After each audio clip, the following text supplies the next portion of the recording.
Sejam bem-vindos a mais um Hora da Verdade, espaço de entrevista conjunta Renascença Jornal Público. Eu sou o Sérgio Costa, comigo está a Daniela Carmo, do Jornal Público. O nosso convidado esta semana é o Presidente da Comissão de Saúde Materna, da Criança e do Adolescente, Alberto Caldas Afonso, a quem saúde e agradeço a sua disponibilidade. Bem-vindo. Entregou na passada semana ao Ministério da Saúde o plano de referenciação da atividade materno-infantil na área da ginecologia e obstetrícia e iria fazer o mesmo esta semana quanto à pediatria. O que pergunto se estão os planos entregues e se já teve alguma resposta, retorno por parte do Governo. Muito bem, muito bom dia, muito obrigado pelo convite. É um prazer estar, quer com a Rádio Renascença, quer com o público, como eu tive a oportunidade de dizer, tem fortes raízes no Norte e, portanto, isso deixa-me particularmente feliz. Esta etapa, de facto, do plano da rede de referenciação, propriamente dita, a rede de referenciação, era uma das etapas da missão que há cerca de, quase em junho, iria fazer um ano, que nos foi solicitada do ponto de vista técnico, no que tem a ver com a política, as políticas de saúde, o enquadramento das políticas de saúde na área materno-infantil. Como eu penso que é importante nós enquadrarmos todo o processo, mas desde logo dizer que Portugal está em quarto lugar a nível mundial com as melhores políticas na área materno-infantil. Portanto, os indicadores de qualidade é uma área que nos deixa a nós particularmente muito satisfeitos. Somos um case study para muitos países, como é que nós conseguimos, no período da democracia, nos 50 anos da democracia, passar de uma mortalidade que era de 66% por mil, neste momento para 2,2%. Como é que nós conseguimos passar por uma baixa importantíssima da mortalidade materna? Como é que nós passamos em 74, no 25 de Abril, de 60%, só 60% dos partos é que é no ambiente hospitalar, e neste momento a totalidade dos partos em ambiente em que há segurança, há qualidade, há humanização do parto em si, quer para a mãe, quer para o recém-nascido. Portanto, este é o ponto de partida, sendo que, de facto, efetivamente, Portugal está a atravessar dificuldades naquilo que é o conseguir manter naquilo que é a estrutura da organização do sistema de saúde em Portugal. Como sabem, desde há um ano estamos a estar organizados. Houve uma generalização em termos de organização daquilo que é conhecido como as ULS. Sim. Nós temos 39 ULS no país e nessas 39 ULS existem 39 serviços de urgência de pediatria e de ginecologia e de obstetrícia. E é perante esta realidade e perante a escassez que temos de recursos humanos, principalmente, nomeadamente do ponto de vista da ginecologia e obstetrícia, que as dificuldades são conhecidas. E foi muito por esse contexto de voltar a repensar aquilo que é as políticas na área materno-infantil. E, portanto, houve etapas que antecederam esta, que depois podemos falar em detalhe, porque são importantes, que era uma dessas etapas, mas esta, de facto, era a etapa, uma das etapas, provavelmente a final, que é identificar a rede de referenciação no contexto nacional, conhecendo as particularidades do país, as particularidades de cada uma das ULS, para que, perante uma situação clínica de maior ou menor gravidade, quando houver necessidade de referenciar para uma unidade hospitalar em que há maiores condições técnicas assistenciais, que essa linha esteja perfeitamente definida. Já existia noutras áreas, como na área da Via Verde, havia na área da cardiologia, não existia na área materno-infantil e, como podemos ver, também vai ser importante para ajudar a reorganizar os serviços de urgência nesta área. E tem informação se o Governo pretende pôr em prática esta nova rede? Irá haver concentração de urgências, fechar serviços? São coisas diferentes. A rede, obviamente, sim, porque é uma continuidade.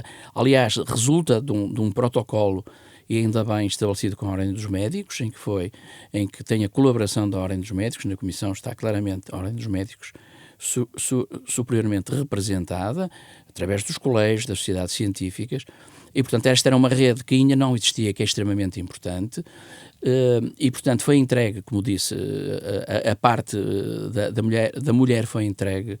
Enviei ontem para a senhora Ministra e para o senhor Diretor Executivo, no sentido daquilo que é normal em termos de processo e procedimento, que vai estar penso eu, que vai ser enviada para discussão pública durante o mês. Não tem qualquer tipo de resposta? Não, a resposta que vai ser enviada, a resposta sim, positiva, vai ser enviada para discussão pública. Entre as medidas consta também um novo incentivo aos profissionais de saúde, que já estava, aliás, previsto quando entregou um plano em janeiro, só que não saiu do papel. Portanto, em que é que consiste agora este incentivo? Muito bem. Como disse, como tive a oportunidade de dizer, nós identificamos, era importante percebermos onde é que estávamos, as razões que estavam a ter um forte impacto naquilo que é efetivamente uma redução muito grande em termos de recursos humanos, porque é que chegámos aí e que medidas é que seriam apropriadas para mudarmos este paradigma. E se nós fizemos este levantamento entre 2017 e 2023, o número de nascimentos no nosso país foi um número que era mais ou menos equiparável. Há uma diferença de 800 partos, portanto não é expressivo, só que há uma perda de recursos humanos dentro do SNS, neste caso de obstetras, significativa. E consegue identificar as razões pelas quais exatamente. há essa... E algumas razões... Exatamente. Qual é o ponto em que estamos? Nós, neste momento, existem inscritos na Ordem dos Médicos, nesta especialidade de ginecologia e obstetrícia, 1960 obstetras e ginecologistas. No SNS são alocados 760. Desses 760, mais de 40% têm mais de 50 anos.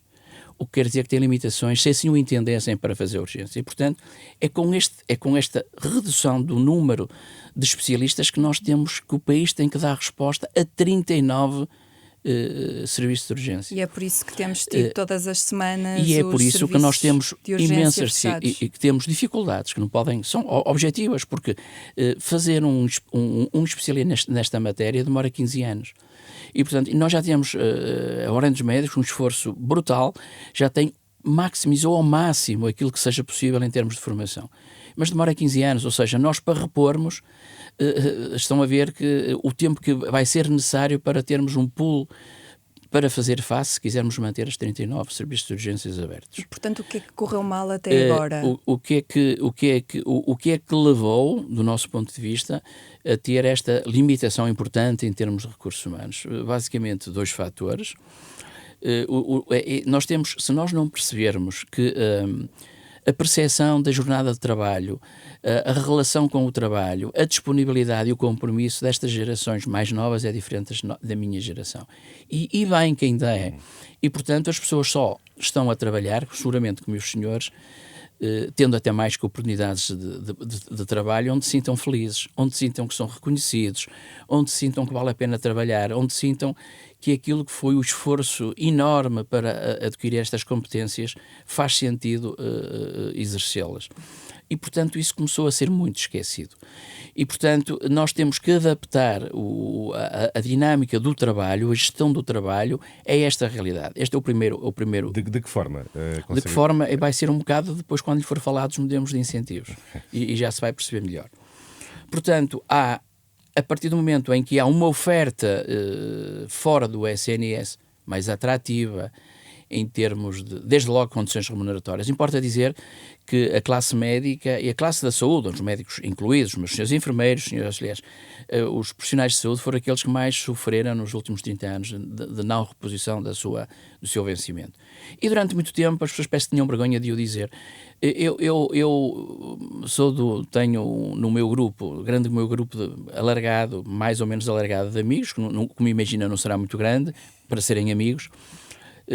São do meu tempo de liceu, fiz liceu sendo de Felgueiras, não havia liceu, tive que ir para Guimarães, e grande parte deles foram para a magistratura. E a minha geração, tenho neste momento 4 amigos que estão no Supremo Tribunal. E quando nós falamos, quando falo quanto aquilo que ganho, ando sempre com o meu recibo de vencimento no bolso. E estando eu no topo da carreira médica, portanto, sou assistente graduado sénior, topo da carreira, professor catedrático, topo da carreira, ganho menos de um terço do que ganha uma profissão equiparável. Isto para mostrar que, de facto, houve uma não reposição daquilo que é a dignidade com que devemos exercer esta profissão, que é de enormíssima responsabilidade e que implica, de facto, um estudo permanente. Um médico, o conhecimento duplica cada 2 anos. E se eu não estiver preparado para isso, eu vou deixar de estar capaz de exercer a profissão com os gold standards, com o estado da arte, proporcionando a quem me procura as melhores orientações. E, portanto, este objetivamente era uma questão que se colocou. A partir do momento em que houve alternativas, obviamente que as pessoas esvaziar o serviço. Começaram a esvaziar. Identificado esse problema, qual será o caminho? Mas já acontece, e situado no tempo, as urgências, se estiveram atentos, esta questão do encerramento de urgências começa a aparecer em 2020 em diante. Até 2020 isto não acontecia. O que é que aconteceu? 2 fatores importantes, impactantes, para, de algum modo, explicar esta grande escassez que temos de recursos.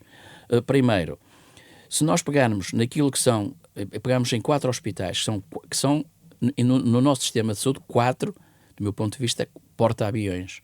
São grandes hospitais com uma grande responsabilidade em termos de população. O Hospital de Loures, o Hospital Amadora Sintra, Vila Franca de Xira, e estamos a falar em 3 hospitais, como sabem agora, que quase todas as semanas encerram. Sim. Aqui no Norte, o único que tem problemas é Braga. Tinham modelos de gestão e de remuneração diferentes que foram encerrados. E, portanto, que eram o modelo das parcerias de gestão que existiam com o Estado, as conhecidas PPPs. Exato. Quando houve esse encerramento, por razões que são conhecidas, grande parte destes profissionais saíram. De Braga saíram mais de 17 obstetras e nos outros igual. De tal modo que os serviços ficaram super reduzidos.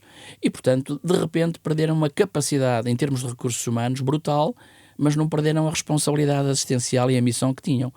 Portanto, aqui mostra bem que o modelo de incentivo, de remuneração, de valorização do trabalho tem uma importância brutal. Então defende esse regresso ao regime e depois eu vou-lhe, quando falar no nosso modelo, com certeza, não é questão da PPP. Sim. Eu defendo um modelo dentro do SNS que seja agilizado em termos de pagarmos, não é pagar todos fazendo coisas diferentes, pagar da mesma maneira. Não. Tem que haver meritocracia, as pessoas têm que ser remuneradas de acordo com o seu compromisso e de acordo com a sua disponibilidade. Mas há outro problema ainda, se calhar tão grave quanto este. O que é que aconteceu também na época?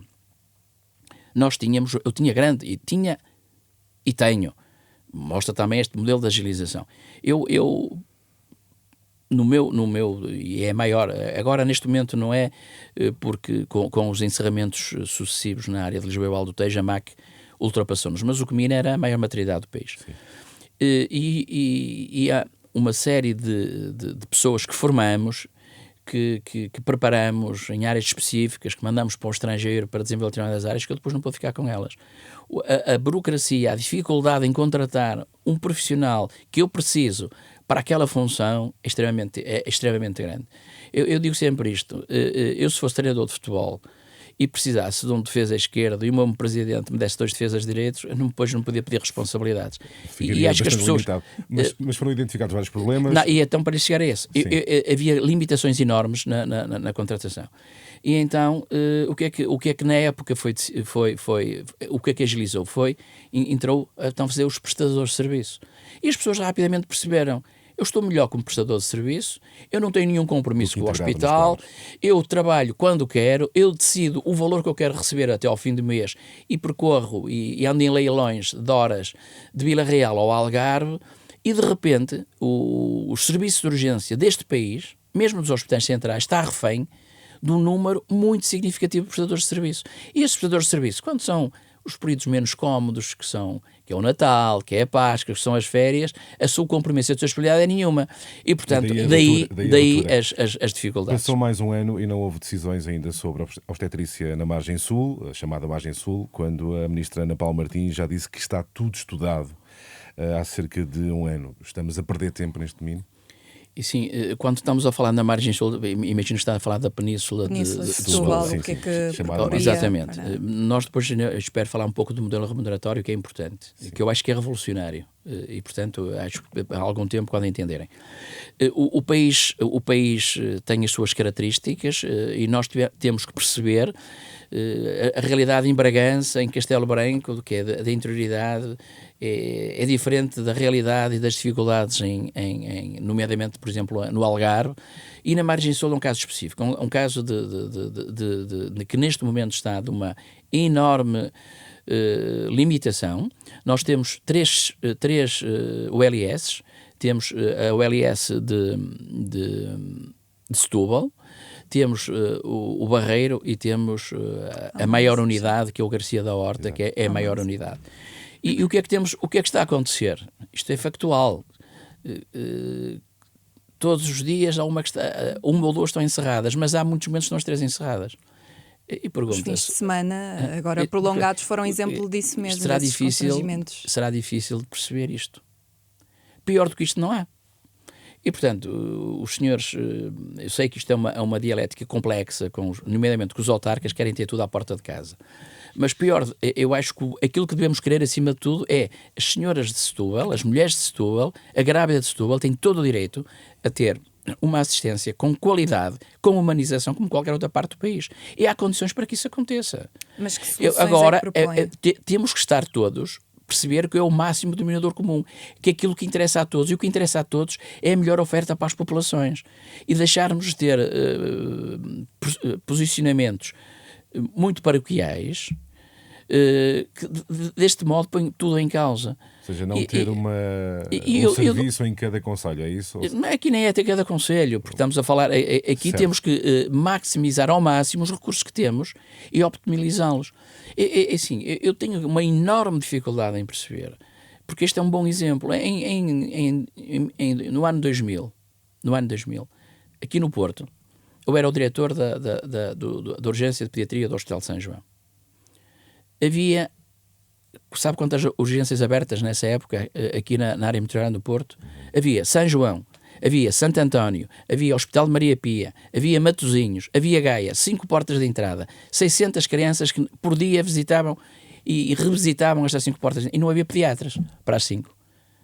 A solução é concentração de serviços. Não havia pediatras para as 5. E aqui também há culturas diferentes entre os hospitais. Foi difícil, claro que foi no início, mas as pessoas perceberam que o maior interesse para todos era encontrar uma solução que desse resposta aos doentes. E, portanto, houve uma partilha, e continua a haver, ao fim deste ano, uma partilha de recursos para fazer face àquilo que é a necessidade. Mas mais, para a Península de Setúbal, aquilo que a Comissão propõe é um upgrade. Reconhecendo a especificidade da Península de Setúbal, é importante que o Hospital de Setúbal permaneça e seja reforçado, até porque dá cobertura ao norte alentejano, que está numa situação muito particular, que está a uma distância grande de Lisboa, como está a uma distância grande de Évora, e, portanto, a referência é o Hospital de Setúbal, e depois termos um grande serviço, até porque o Hospital Garcia da Horta é de apoio perinatal diferenciado, ou seja, é um hospital que tem as valências mais diferenciadas, em que não há necessidade nenhuma, temos que criar condições na área materno-infantil, que não há necessidade nenhuma de atravessar a ponte. Até porque atravessar uma ponte já nem vou falar em apagões. Partilha de serviços portanto, nós defendemos mais que uma partilha de serviços, que pode começar por aí, porque no imediato terá que ser, nomeadamente no apoio à urgência. É um centro materno-infantil em que vai ter um upgrade, ou seja, os profissionais vão ter melhores condições, vão fazer coisas que neste momento não fazem, vão ter condições de trabalho e de diferenciação muito maior, E vai ser praticamente muito residual haver necessidade de uma senhora grávida, de um recém-nascido, por maior prematuridade que tenha que atravessar a ponte. Mas que tipo de condições é que são essas? Para isso tem que haver entre o hospital, como nós aqui vemos, entre o Hospital Garcia da Horta e o Hospital do Barreiro, tem que haver um entendimento, mas não um entendimento que seja no sentido de proporcionar aos profissionais, e eles têm que perceber isso, melhores condições de trabalho, e ao mesmo tempo está a proporcionar às populações serviços de maior qualidade, de maior proximidade e sem necessidade de andar a percorrer quilómetros para atravessar uma ponte para ir para um hospital de Lisboa. As tais melhores condições de trabalho são os incentivos de que falávamos há pouco? São os incentivos que vamos falar, se assim o entenderem, mas são também estas condições logísticas. Porque assim, o Centro Materno Infantil aqui foi Santo António, Maternidade, Maria Pia. E 3 hospitais reuniram os seus recursos num espaço que nos deve orgulhar do melhor que há em qualquer parte do mundo mais desenvolvido. E isso do meu ponto de vista, é muito fácil de fazer aí em Lisboa, na Península de Setúbal. E, portanto, as pessoas merecem isso. Vamos então aos incentivos. Aos incentivos. Voltando aos incentivos. Nós, felizmente, em termos de modelo remuneratório, temos um bom exemplo.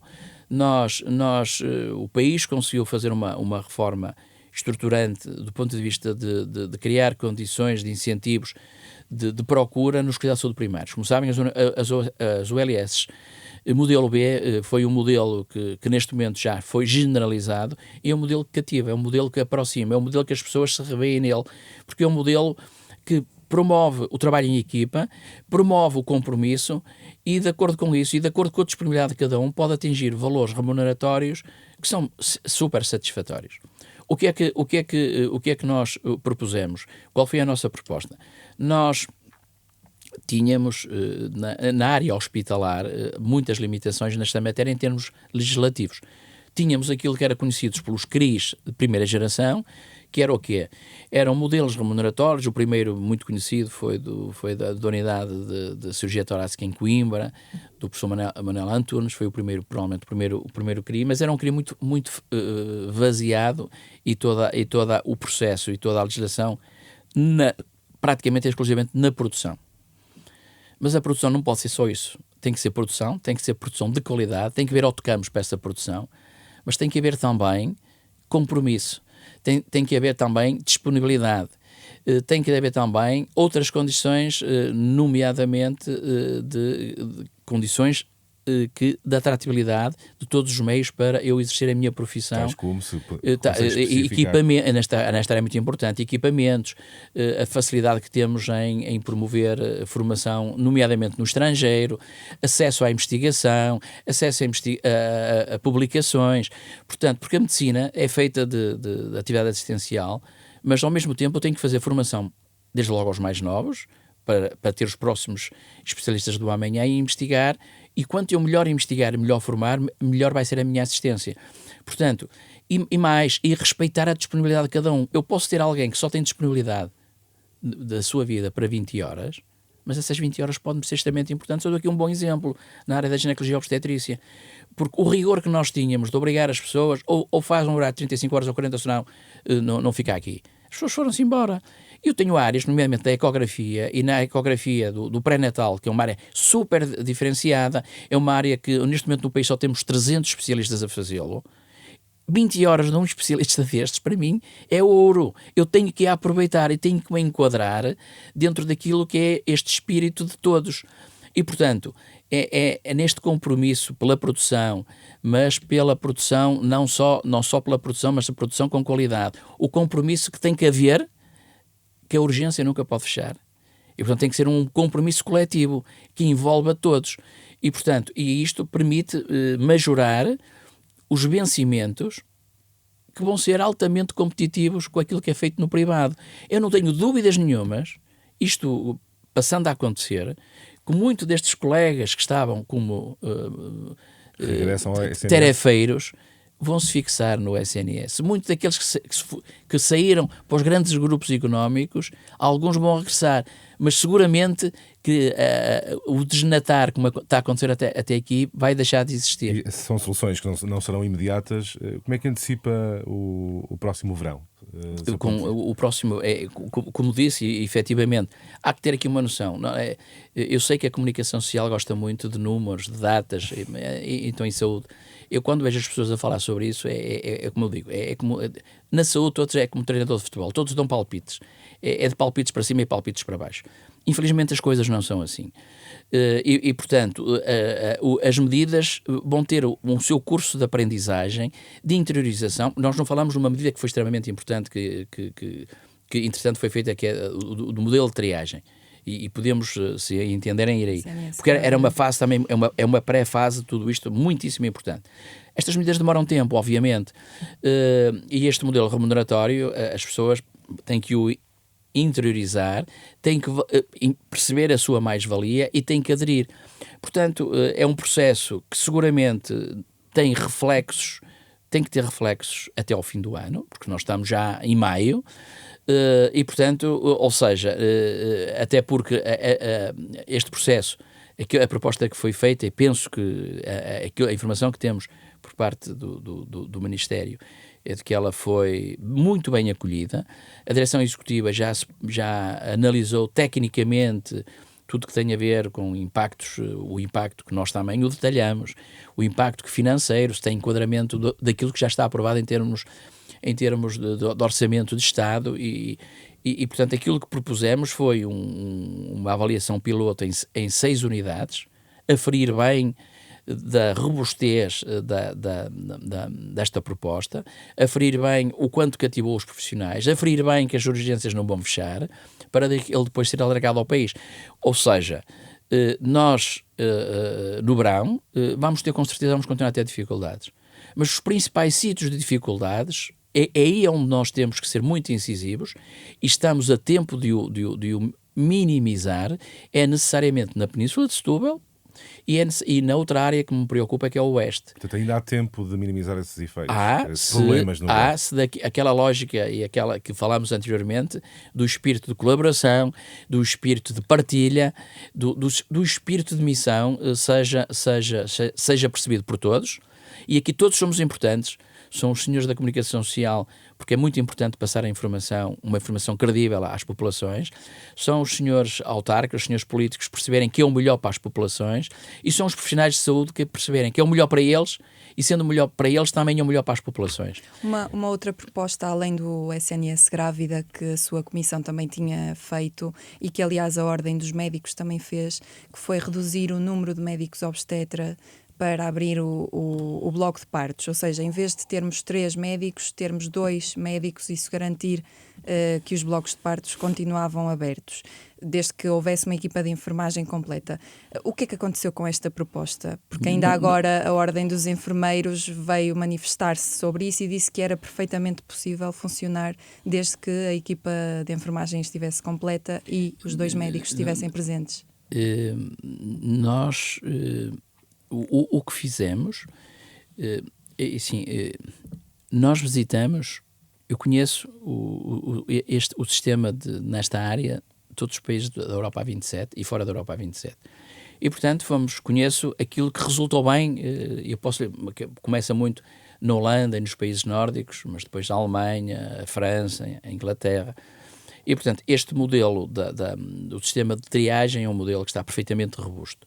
Conhecemos bem, de acordo com o número de nascimentos, ou seja, com a necessidade de horas de trabalho, os recursos humanos que devem estar alocados. E esses recursos humanos que têm que estar alocados têm que garantir. Há uma coisa que nós não podemos de todo ultrapassar. Aquilo que nós conquistamos, que são estes indicadores de saúde da área materna e infantil. Eu não quero ver aumentar a minha mortalidade infantil. Eu não quero ver aumentar a minha mortalidade da mulher. O Dr. Albino Aroso saía da campa e vinha-me matar, porque isto muito deve-se a ele. Há a grande reforma que foi feita pela primeira comissão e, portanto, há linhas vermelhas que não podem ser ultrapassadas. Esta não pode ser ultrapassada? E eu já lá vamos chegar. Um parto, nós temos de ter outra noção que é muito importante. Um parto é algo de muito importante, de muito bonito, principalmente o primeiro filho. É um momento único de algo que é muito querido, que se quer muito e que vai mudar completamente a dinâmica daquele casal. Eu como pediatra, digo, a maior parte dos jovens casais não estão preparados para ter um filho, mas depois percebem. Portanto, é algo de facto extraordinário. Mas um parto é por si um momento que não é um momento do ponto de vista da mulher, é um momento friendly. Temos que perceber isso. Um momento que está associado àquilo que é passar por um espaço que é muito, muito, muito estrito, que é o canal de parto, a um ser que pode ter 4 quilos.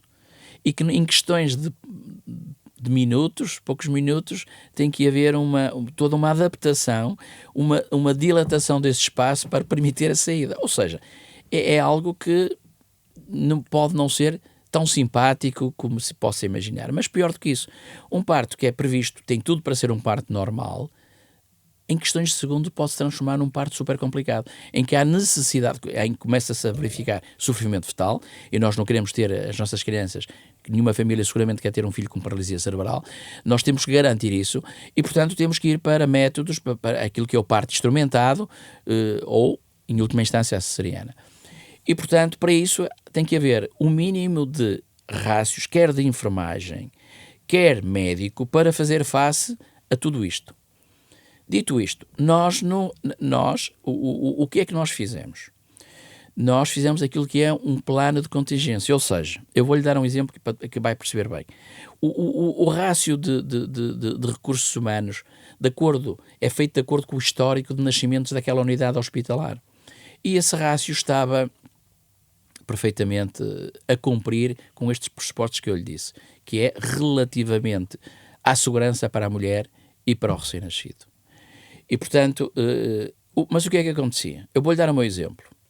Eu tenho mais de 3.000 partos, em termos de rácios de recursos humanos, eu tenho que ter 5 elementos, ok?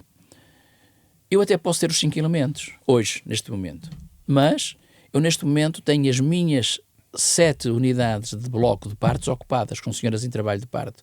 Apesar de ter a capacidade instalada, teoricamente, completa, neste momento eu não tenho capacidade de receber uma senhora. É por isso que nós na Comissão, para nós foi extremamente importante, há uma informação ao minuto da capacidade instalada de cada hospital. E cada hospital, quando a referenciação, é a importância da referenciação, telefona, diz, olha, neste hospital, neste momento a capacidade vai ir para este hospital, para o outro hospital que a vai receber e já sabe e já está à espera dessa senhora. O que é que acontecia? Imagina que eu tenho 5, não é? Para o meu número de partos, mas nas férias, eu não tinha 5, tinha 3. Eu não posso fechar. Eu tenho que adaptar a minha capacidade instalada ao número de profissionais que eu tenho. Se a minha capacidade instalada era para fazer com 5, 10 partos por dia, mas eu tenho 3, eu posso fazer 2 a 4 partos por dia. Eu não posso fechar. Não há razões nenhumas para fechar. Agora tenho que adaptar aos recursos que tenho. E foi este trabalho, como imaginam, não é um trabalho de todo fácil que nós fizemos, foi identificar, de acordo com os recursos humanos existentes, a cada momento a capacidade instalada e nunca fechar. O nosso tempo está a avançar muito rapidamente. Algumas perguntas para a resposta rápida. Há poucos dias afirmou que as pessoas falam do que não sabem e afirmou também ter muita pena da falta de literacia em saúde dos senhores políticos. Estava a falar exatamente de quem? Estou a falar daquilo que nós assistimos todos os dias. Isto é uma matéria que é uma matéria muito técnica e eu vejo defenderem e falarem de coisas que me dói o coração, de total desinformação das populações, não se preocuparem em perceber o que é que está em causa, não se procurarem sedimentar as propostas em pareceres técnicos, que é aquilo que deve ser, e não fazer disto de arremesso político com frases feitas de que é de quem de facto não se preparou minimamente para o debate, porque fazermos propostas populistas é fácil de fazer. Agora, o que nós e aquilo que é esperado, do meu ponto de vista, que o país tem que oferecer, é aquilo que tem oferecido. Nós não podemos esquecer, nós temos dos melhores serviços de saúde do mundo. Estamos nos 10 primeiros. E nós só percebemos isto quando saímos. Quando vamos para outros países é que nós percebemos bem isto. E é por isso que há muitas pessoas com capacidade até económica que nos vêm todos os dias procurar de ser assistidos nos nossos hospitais. Portanto, o SNS é tão importante, é de tanta qualidade que nós não o queremos perder. Nenhum de nós que está aqui hoje, dos nós 5 que estamos aqui, pode daqui a umas horas, daqui a uns momentos, precisar ter que ir ao SNS, a um serviço de urgência, a um serviço hospitalar, porque é, em última instância, o serviço que melhor nos vai resolver os problemas. Portanto, nós todos queremos que isso aconteça. E não é com demagogia, não é com propostas populistas que isto se resolve. Nós temos que dizer às populações: há dificuldades, não as podemos ignorar quais são, identificá-las, o que podemos fazer para as ultrapassar, mas aquilo que queremos manter é um SNS, como ainda é forte e de altíssima qualidade. E o que eu vejo é, nestes debates, as pessoas muito mal preparadas para discutir este dossiê. O que é que se deve discutir, então, na área da saúde na campanha eleitoral? O que se deve discutir, qual é uma análise, é como um diagnóstico, como a gente faz com os doentes. Qual é o problema? Qual é o diagnóstico da situação? Nas mais diversas áreas. E que soluções efetivas, validadas, práticas, vão dar resposta a isto. E aquilo que os portugueses lá em casa querem é, quando têm um problema, que ele seja resolvido. Independentemente, eu quando tiver um problema quero que seja resolvido num local adequado para o resolver. Independentemente se é na unidade A, B ou C, se ela tem é ou não do setor social ou não é do setor. O que eu quero é que resolva o meu problema com aquilo que é a garantia que a Constituição me dá, que ele seja um atendimento gratuito, igual para todos, independente da minha tendência ideológica, de género, o que seja. É igual para todos. E é isso que eu quero, independentemente de onde é que ele seja exercido. Agora tem que ter soluções concretas, validadas, com provas dadas. Isso não discutir coisas superficiais que, no fundo, de todos os debates que eu vi, na prática, não percebi em nenhum o que é que nós pretendemos efetivamente para resolver este problema no nosso país. Muito rapidamente, na segunda-feira tivemos um apagão geral, inédito, uma situação inédita. Como é que observou a resposta dos serviços de saúde? Foi um bom teste de stress para situações futuras? Muito rapidamente. Não podia haver melhor teste de stress. Este foi o melhor simulacro que nós fazemos todos os anos, para situações desta natureza. Portanto, eu lá no meu hospital, até porque é um hospital certificado, nós fazemos simulacros desta natureza. Portanto, a estrutura está super bem preparada, o plano de intervenção e de emergência está super bem identificado, o que compete a cada um fazer está super bem identificado, e acho que a resposta foi extraordinária. Se alguém tem dúvidas quanto a isso, os serviços de saúde, nada aconteceu, felizmente, mas nada aconteceu, porque as pessoas estavam preparadas para isto. E nós estávamos preparados, porque quando isto começou, foi um bocado quando nós um dia acordamos e começámos a ver o que é que está a acontecer no mundo quando foi do Covid. A gente não sabia o que é que tinha pela frente. E nós, pelo menos foi a minha percepção, nós não sabíamos quanto tempo é que isto ia durar. Exato. Mas nós estávamos preparados, em termos de resposta dos serviços de saúde, para que isto podia demorar dias, que as respostas estavam asseguradas. E, portanto, se há um bom exemplo de como um plano de emergência na saúde perante um apagão destes, foi o teste que foi feito ontem. Muito bem. O nosso tempo chegou ao fim. Agradeço a Alberto Caldas Afonso a sua presença no Hora da Verdade, um espaço de entrevista conjunta Renascença Jornal Público. Muito obrigado. Muito obrigado. Obrigada.